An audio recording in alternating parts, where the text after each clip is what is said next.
예수님께서 십자가에 달려 죽으시고 부활하신 후 40일 동안 세상에 돌아다니시며 하신 일이 뭐냐 하면은 사도행전 1장 3절에서 그렇게 말하고 있습니다. 하나님의 나라를 말씀하셨다고 합니다. 그가 고난받으신 후에 확실한 많은 증거로 하나님의 나라의 일을 말씀하시니라 라고 분명히 기록되어 있습니다. 우리 기독교는 증거의 종교입니다. 증거의 종교. 확실한 많은 증거. 한 사람이 예수를 믿고 구원을 받는데 충분한 증거를 예수님께서 주셨다는 거예요. 그 증거를 알면 되는 거예요. 예수님께서 구원 사역을 시작하실 때 첫 번째 예침 말씀이 뭐였죠? 회개하라. 하나님의 나라가 가까이 왔다. 하나님의 나라. 또 마지막에도 조금 전에 드린 말씀대로 승천하시기 전에 40일 동안 여러 곳을 돌아다니시면서 하나님 나라의 일을 말씀하셨습니다. 예수님께서 이 땅에 오신 목적이 뭡니까? 우리를 하나님 나라의 백성을 만들기 위해서입니다. 그래서 우리는 항상 두 가지 질문을 하면서 신앙 생활을 해야 합니다. 첫째 질문은 나는 하나님 나라의 백성이 되었는가입니다. 항상 점검해야 돼요. 나는 하나님 나라의 백성이 되었는가. 또 하나는 나는 하나님 나라의 백성으로 살고 있는가의 문제입니다. 우리는 오늘 말씀 제목대로 이 세상 나라 속에 살고 있는 거예요. 이 세상 정치, 제도, 문화 속에서 살고 있지만 하나님의 백성으로 살고 있는 거예요. 항상 점검. 첫째가 뭐라고요? 나는 하나님 나라의 백성이 되었는가. 두 번째는 나는 하나님 나라 백성으로 살고 있는가의 문제입니다. 하나님 나라의 백성으로 살려면 두 가지 조건이 갖추어져야 돼요. 첫째는 하나님 나라에 대한 바른 지식이 있어야 됩니다. 바른 지식. 두 번째는 마음 관리의 문제인데요. 첫 번째 생각할 말씀이 하나님 나라의 백성으로, 몸은 이 세상 나라에 속해 있지만 하나님 나라의 백성으로 살려면 하나님 말씀에 대한 뭐가 있어야 된다고요? 바른 지식이 있어야 됩니다. 여기 신 본문이 있는 21장은요. 예수님께서 예루살렘으로 들어가시는 그 일로 시작되는 말씀이에요. 19장부터 계속 이어지거든요. 예수님께서 나귀를 타고 예루살렘에 가실 때에 대부분의 사람들이 열광했습니다. 누가 뭐 시키지도 않았는데 자발적으로 예수님께서 나귀를 타고 예루살렘으로 들어가실 때 이때다. 유대인들은 뭔가 알았다는 거예요. 아무도 말하지 않아도. 그래서 그 의미를 알고 예루살렘에 들어가는 의미를 알고 종려나무 가지를 꺾어 흔들면서 호산나 호산나 열광적으로 외치고 자기 옷을 벗어서 길바닥에 깔아주고 많은 사람들이 기뻐하며 아마 춤을 췄을 거예요. 드디어 우리가 기다리던 그날이 왔구나 하고 예루살렘에 들어가시는 예수님을 보고 목이 쉬어라고 찬송하며 막 흥분했습니다. 무리들은 알고 있었다는 거예요. 예루살렘에 들어가시는 것은 드디어 하나님께서 약속하신 대로 예수님께서 왕으로, 이 세상의 왕으로 등극하시고, 그리고 우리들은 그 나라의 백성, 하나님 나라의 백성으로 살게 된다는 생각을 한 거죠. 그걸 알고 있는 거죠. 물론 잘못 알았지만. 그래서 누가 시키지 않아도 자발적으로 열광한 겁니다. 지난주일 말씀에서 사마리아 여자가 예수님께 중요한 질문을 하나 하죠. 그게 뭐냐면, 예수님, 예배를 어디에서 드려야 됩니까? 이 굉장히 요한복음에서 중요한 질문이에요. 사마리아 사람은 그리심상, 그러니까 사마리아 땅에 있는 성전에서 예배를 드려야 되고, 유대 사람들은 예루살렘 성전에서 예배를 드려야 된다. 이게 자기들의 생각이었어요. 그러니까 사마리아 여자가 그 질문을 할 때 예수님의 대답의 핵심은 그거였죠. 때가 되면, 너희들은 장소를 가지고 고민하지만 때가 되면 하나님께 무엇과 무엇으로 예배한다고 했습니까? 영과 진리입니다. 그 때가 언제예요? 그러면 영과 진리로 예배할 때가 언제 이루어집니까? 예수님께서 십자가에 달려 돌아가실 때인 거예요. 이게 요한복음에서 하는 말이에요. 여자에게 하는 말이 그거죠. 내가 너희들이 하나님 앞에, 살아계신 하나님 앞에 하나님 나라의 백성이 되어서 진리로, 그 진리는 십자가의 진리죠. 그 진리로, 영은 뭐예요? 하나님과 인간이 영 대 영으로, 우리 표현으로 인격 대 인격으로 만남을 가질 수 있는 아버지와 백성으로 예배할 수 있는 그 때가 온다. 그 때가 바로 내가 십자가를 질 때다 라고 말한 거예요. 근데 그때 예수님께서 지나가면서 하신 말씀이 뭐였냐면은, 너희들은, 사마리아 사람에서 너희들은 알지 못하는 것을 예배하고 우리는, 유대인들은 아는 것을 예배한다 하면서, 이는 구원이 누구에게서 난다고요? 유대인에게서 난다는 거예요. 예수님 말씀이 그거예요. 구원자가, 만민을 구원할 구원자가 어디에 온다고 했습니까? 유대 땅 베들레헴에 오고, 그 일을 이루는 장소는 유대 땅 예루살렘이란 말입니다. 그런 점에서는 유대인들이 바로 알고 있다는 거예요. 예루살렘. 예수님께서 지금 예루살렘을 향하여 들어가신다는 것을 유대인들은 다 알고 있는 거예요. 그 믿음을 또 가지고 있는 거예요. 그래서 호산나 호산나, 드디어 그날이 왔군요 하고 열광했는 거예요. 그런데 문제가 하나 있습니다. 하나님 나라가 어떻게 건설되는지, 이 땅이 어떻게 이루어지는지를 몰랐다는 거예요. 그게 문제예요. 믿음의 확신은 있으나 지식이 없었기 때문에 유대인들은 예수님을 영접하지 못했고, 결국 영과 진리로 예배하는 은혜를 맛보지 못했고, 오늘 말씀으로 하면 하나님 나라의 백성이 되지 못했다는 거예요. 유대인들은 하나님 나라를 어떻게 이해했냐면은 눈에 보이는 나라로 이해했습니다. 눈에 보이는 나라로. 누가복음 17장과 본문 21장에는 예루살렘 멸망과 세상 종말에 대한 이야기가 이렇게 교차적으로 나옵니다. 그 얘기 혼란스러워가지고 많은 이단들도 나오고 잘못된 주장을 하는데요.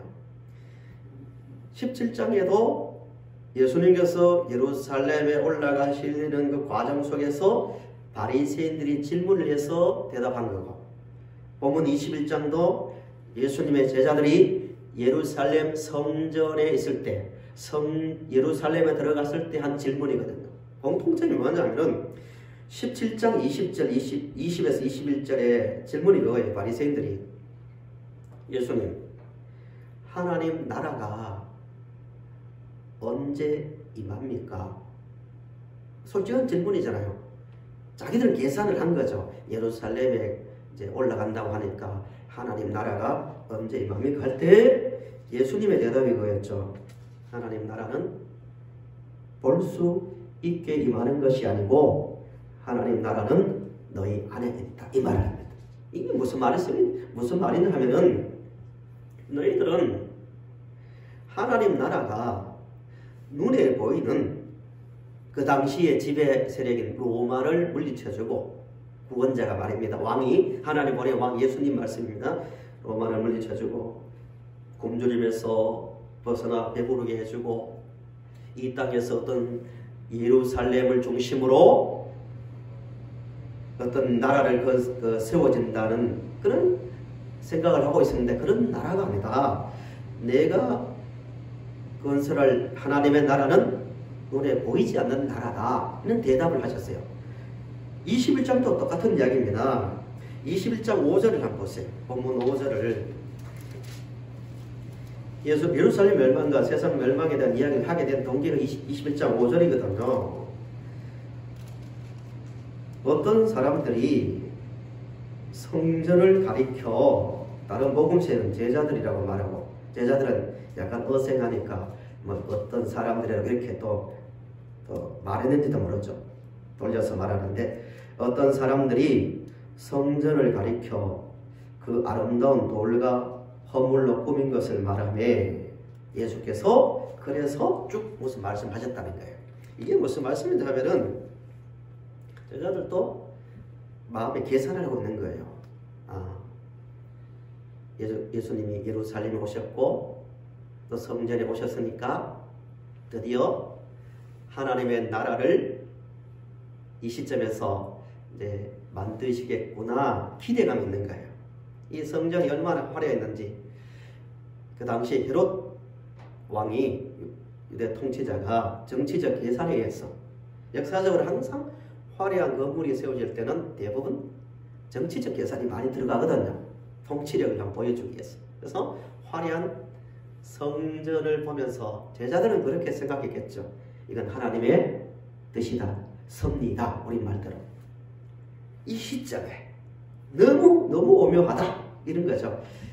하나님이 보낸 메시아인 예수님께서 이 땅에 오셨고, 지금 예루살렘에 들어오셨고, 그 하나님 나라를 세우기 위해서 정확한 시간에 이 장소에 헤롯을 통하여 이렇게 화려한 성전을 세우셨구나, 이 생각을 한 거예요. 드디어 하나님의 나라가 이루어진다는 생각 가운데서 질문한 거예요. 예수님께서 충격적인 말씀을 하시죠. 너희들 그렇게 생각하냐? 하나님의 나라가 그렇게 이루어질 줄 아느냐? 돌 위에 돌 하나도 남지 않고 딱 이 성전이 무너진다고 말씀합니다. 엄청난 충격이에요. 그건 뭐야 이거죠? 충격입니다.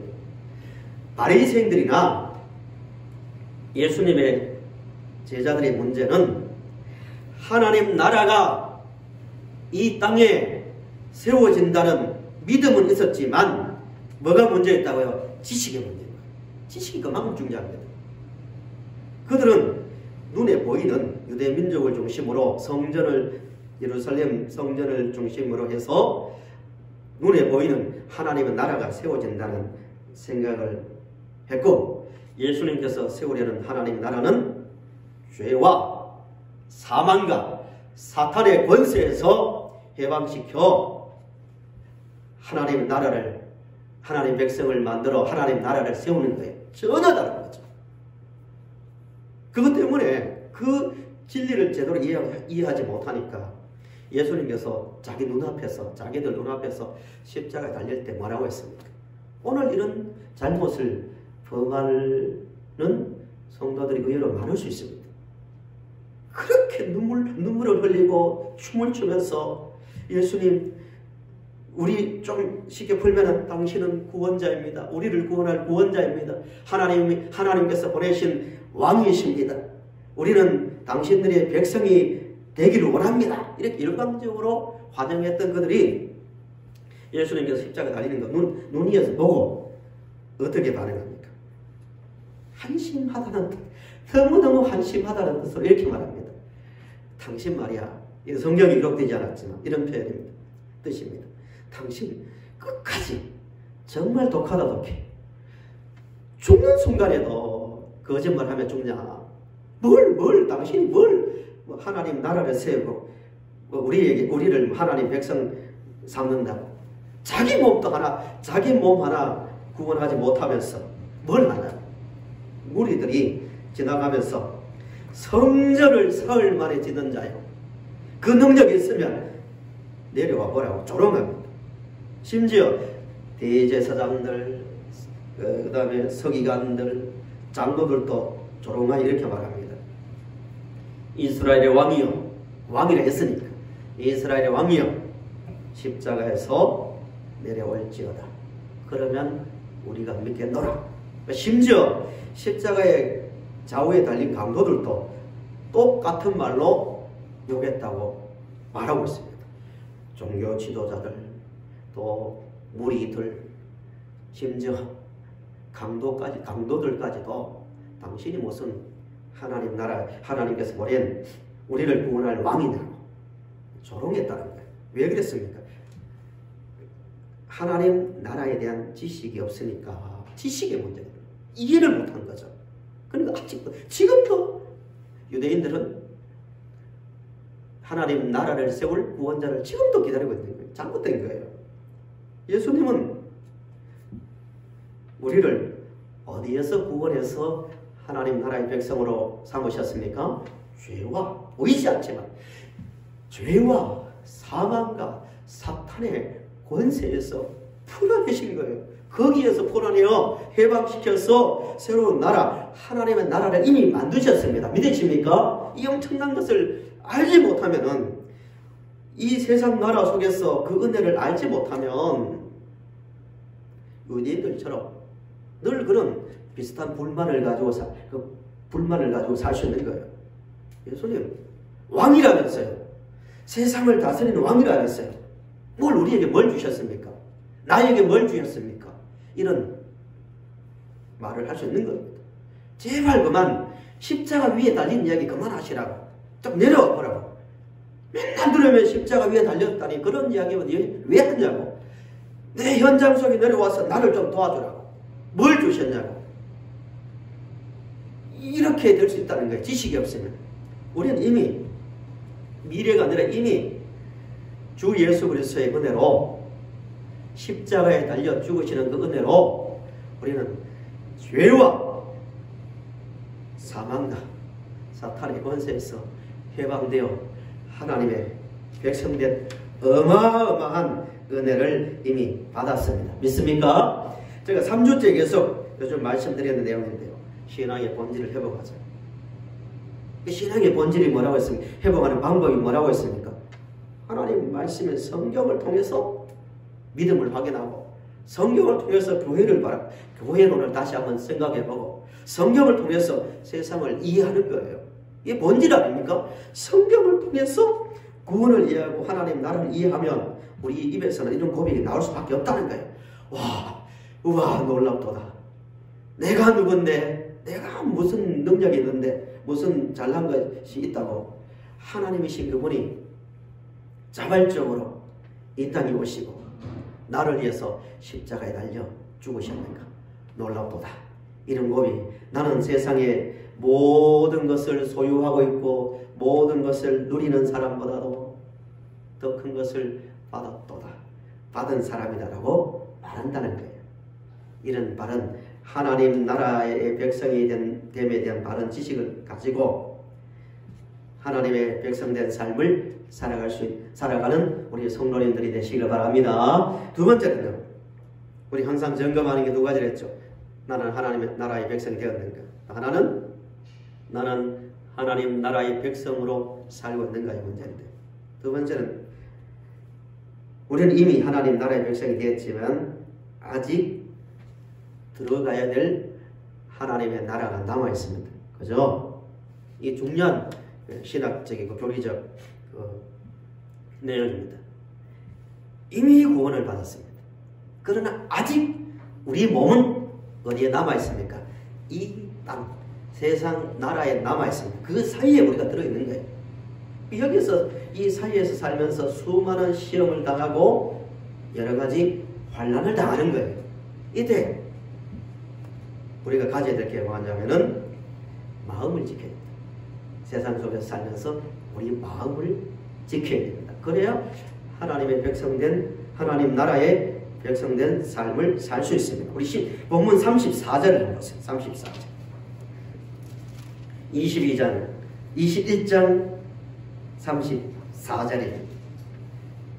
우리 같이 한 목소리로 읽어보겠습니다. 같이요. 시작. 너희는 스스로 조심하라. 그렇지 않으면 방탕함과 술 취함과 생활의 염려로 마음이 둔하여지고 뜻밖의 그날이 덕과 같이 너희에게 임하리라. 아멘. 너희는 스스로 뭐하라? 조심하라. 따라합시다. 스스로 조심하라. 스스로 조심하라. 한 번 더요. 스스로 조심하라. 스스로 조심하라. 예. 그러니까 우리는 이미 구원을 받았지만, 이미 하나님 나라의 백성이 되었지만, 아직 우리가 말하는 천국, 하나님 나라에 들어가지 못했기 때문에 남아있는 죄와 싸움, 세상 환경과의 싸움이 남아있습니다. 여기서 마음 관리가 잘못되면은 마음이 둔해진다고요. 마음이 굳어진다고, 쉽게 말하면. 굳어져서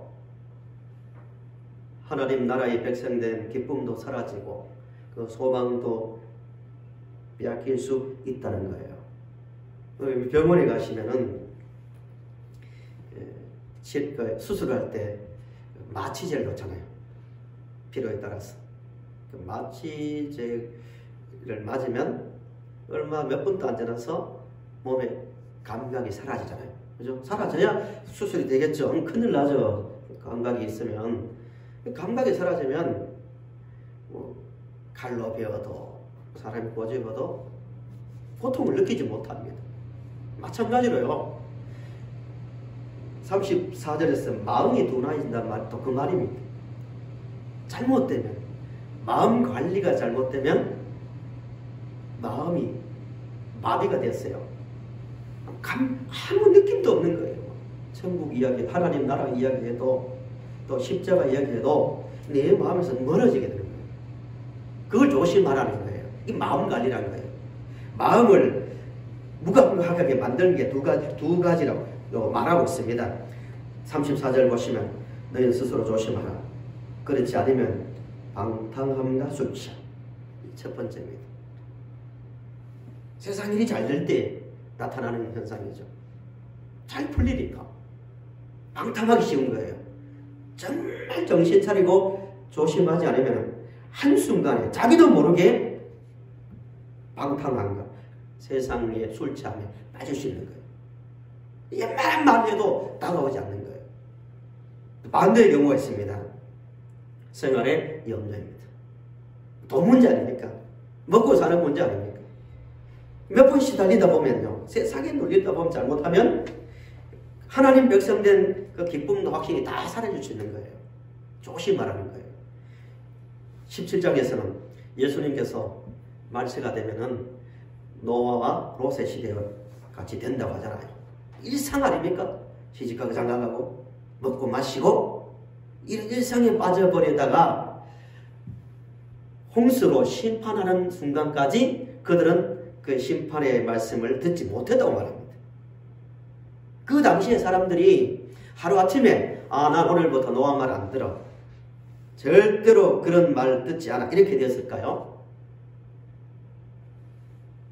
아담과 하와의 후손으로서 여러 가지 많은 또 하나님의 은혜를 체험했던 그 사람들인데, 예수님의 진단은 그거였어요. 왜 듣지 못했는가? 왜 그 세상 심판의, 홍수의 심판의 말씀을 듣지 못했는가?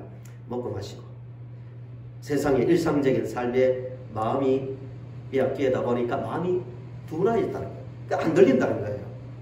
심판 날까지. 마찬가지로 예수님께서 말씀하시기를 말세가 되면은 세상의 방탕과 술 취함과 또 염려로 인해서 마음이 굳어져 동일하게 세상 멸망의 말, 구원의 말들이 들리지 않으니까 뭐 하라고요? 조심하라고 합니다. 항상 깨어서 조심하는 성도님들이 되시기를 간절히 바랍니다.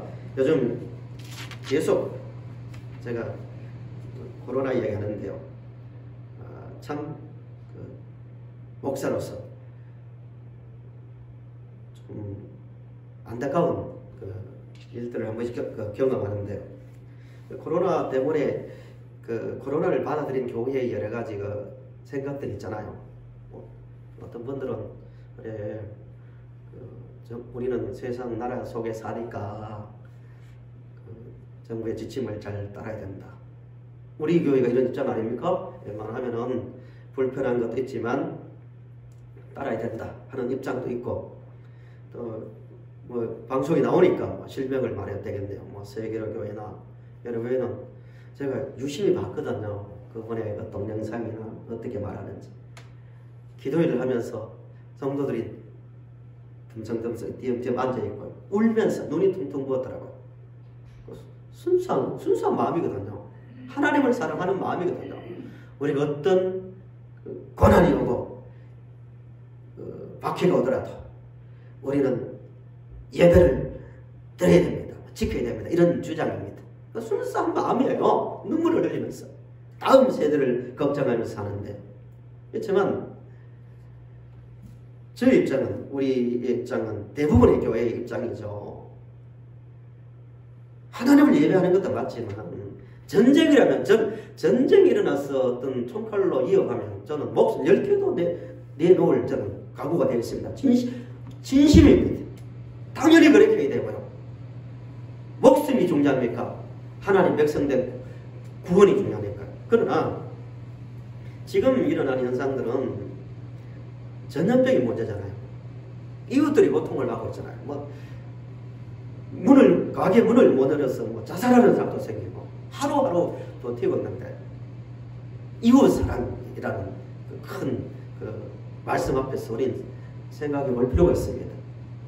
그래서 우리 형편에 맞게 드리는 게 맞는데요. 그러나 제가 드릴 말씀은 뭐냐면은, 그럼에도 불구하고 이건 분명히 해야 됩니다.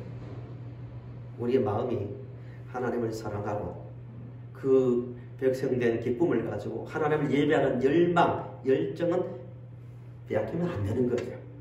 잘못한 말세가 되면 편리주의, 게으름 때문에 아마 쉽게 말합니다. 한번 안 하면 어때? 예배 이러면서 형편따라 하는 거지. 이렇게 가면 안 된다는 거예요. 더 그날이 가까워질수록 더 열심을 가지고 하나님을 예배해야 되고 모임을 임써야 되고 십자가의 은혜를 가지고 충성해야 되고 더 사랑해야 되는 거예요. 그 마음은 우리 지켜나가야 되는 거예요. 말세에 우리는 정신을 차리고 본문의 말씀대로 스스로 조심해서 정신을 차리고 하나님 백성된 그런 모습을 가지고 지키며 살아갈 수 있기를 간절히 바랍니다. 말씀이 결론입니다. 조금 전에 드린 말씀대로 마태복음 24장도 같은 배경인데요. 본문이 예루살렘 멸망과 그 세상 종말에 대한 이야기가 막 섞여 나오고 있죠. 이 잘 구분해야 되는데, 그래서 혼란스러운 분들은 이게 예루살렘 멸망 이야기인지 세상 종말 이야기인지 헷갈립니다. 예를 들면 32절에 보시면 내가 진실로 너희에게 말하노니 이 세대가 지나가기 전에 이 모든 일이 다 이루어지리라. 천지는 없어지겠으나 내 말은 없어지지 않는다. 이게 세상 멸망 이야기인가 예루살렘 멸망 이야기가 헷갈릴 수 있습니다. 질문, 예루살렘 멸망에 대한 질문이 있었기 때문에 예루살렘 멸망 이야기를 하시고 예수님께서 또 세상 종말에 대한 이야기를 하고 있는 거예요. 결론이 뭐냐면요, 예수님 말씀대로 종말이 되면은 21장 10절부터 보시면은 특징이 곳곳에 큰 지진과 21장 11절 기근과 전염병이 있겠고 또 무서운 일이 뭔지는 몰라요. 저는 여기 나와 있지 않습니까?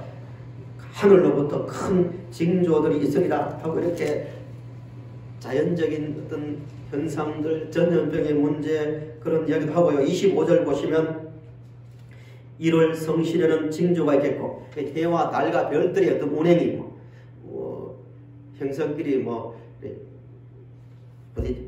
부딪히는 건지 뭔지는 모르지만 해와 달과 별들의 운행이 이상해지고 징조가 있겠고 땅에서는 민족들이 바다와 파도의 성난 소리로 인하여 혼란 중에 곤고하리라.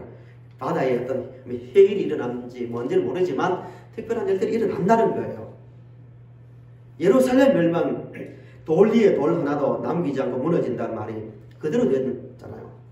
예루살렘 황금으로 칠한 성전이 불탈 때 녹아내리니까 벽돌 사이로 다 녹아 들어가니까 로마 군인들이 돌 하나 남기지 않고 돌 사이에 금을 캐내려고 그대로 무너진 것처럼 말세 인성들도요. 천지는 없어졌지. 천지는 어떻게 될지 모르지만 없어져도 주님 말씀은 그대로 된다고 하잖아요. 하나가 그대로 이루어질 거예요. 이 세상 나라는 시점이 되면 반드시 멸망하고 영원한 하나님의 나라가 이제 올 겁니다. 그때까지 우리는 본 말씀대로 기도하며 끼어있어라 라는 말씀을 잡고요. 우리 믿음이 점점 더 세상 나라 속에 살지만 더 하나님 나라 백성으로서 견고해지고 더 소망이 선명해지도록 날마다 비워 살아가는 우리 성도님들이 되시기를